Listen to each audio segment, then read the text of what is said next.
दर्शक बंधु मात्र आउ किछि दिन पर प्रधानमंत्री किसान सम्मान निधि योजनार 21तम किस्तिर टंकाटी सरकार चाषी मान खाता को छाड़ा जाऊँगी। ता पूर्व आपण मैंने थरे चेक कर दिंतु जे आपण मानक टंका मिलिबो ना नहीं, कारण एथरक सरकार नकली चाषी मानक योजना बाद दे दौरान। ताल आपण मैंने किपरि जानिबे जे आपण मानक 21तम किस्तिर टंका मिलिबो ना नहीं? तेबे आसंतु वीडियो माध्यम ताको जानिबा।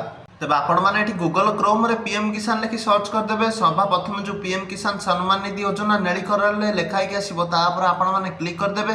तापर पीएम किसान उपर क्लिक कर सारापर आपन आगे गोटे लोडिंग नहीं कि गोटे इंटरफेस शो करिवो।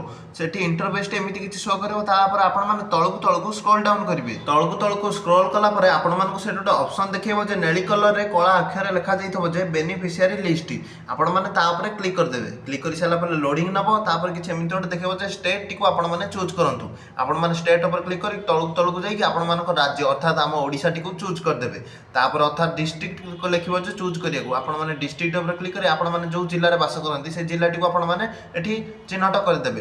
तापर एठी चूज करिवो जे एठी कहइबो जे ब्लॉक टिको आपणकर चूज करंतु। आपणकर ब्लॉक जहा थिबो आपण माने सेटा को एठी चिन्हट करिवे। तापर ब्लॉक टिको चूज कर साला परे से ब्लॉक अर्थात विलेज टिको एठी शो करिवो। आपण मानकर जो ग्रामटी जाउची आपणकर गां नाम टिको आपण माने एठी चिन्हट करिकि गेट रिपोर्ट ऊपर क्लिक कर देबे। एमती किछि गोटे घुरिबो। घुरिला परे गोटे रिपोर्ट टी आपण मानकु शो करिवो। से रिपोर्ट रे जदी आपण मानकर से लिस्ट रे आपण मानकर जदी नामटी अछि ताले तो भलो कथा। आपण मानकु 21तम किस्ती मिलिबाको जाउछि एवं मिलि भी जिवो। ता पूर्व आपण मानकु गोटे काम भी चिन्हट कर दियंतु जे जेपरि कि आपनको बैंक अकाउंट रे डीबीटी टा एक्टिवेट अछि ना नहीं, अर्थात डायरेक्ट बेनिफिशियरी ट्रांसफर सिस्टम टा आपनको अकाउंट रे एक्टिवेट अछि ना नहीं। किपरि चेक करिवे ना बैंक जाई कि आधार कार्ड सहित mobile number T bank account से लिंक कर दियंतु। जदी लिंक अछि तो ताको आउथर अपडेट करि दियंतु बा जे लिंक अछि आ कुछ करिवार आवश्यकता नहीं। तापर आउथर आपण माने कोन करंतु ना आपनको फार्मर आईडी अर्थात कृषक पंजीकरण टी करिछन ना नहीं आउथर चेक कर दियंतु। जदी सब ठीक अछि ताले चुपचाप हे बसंत 21तम किस्ती डिसेंबर मासर फर्स्ट वीक रे मिलिबाको जाउछि।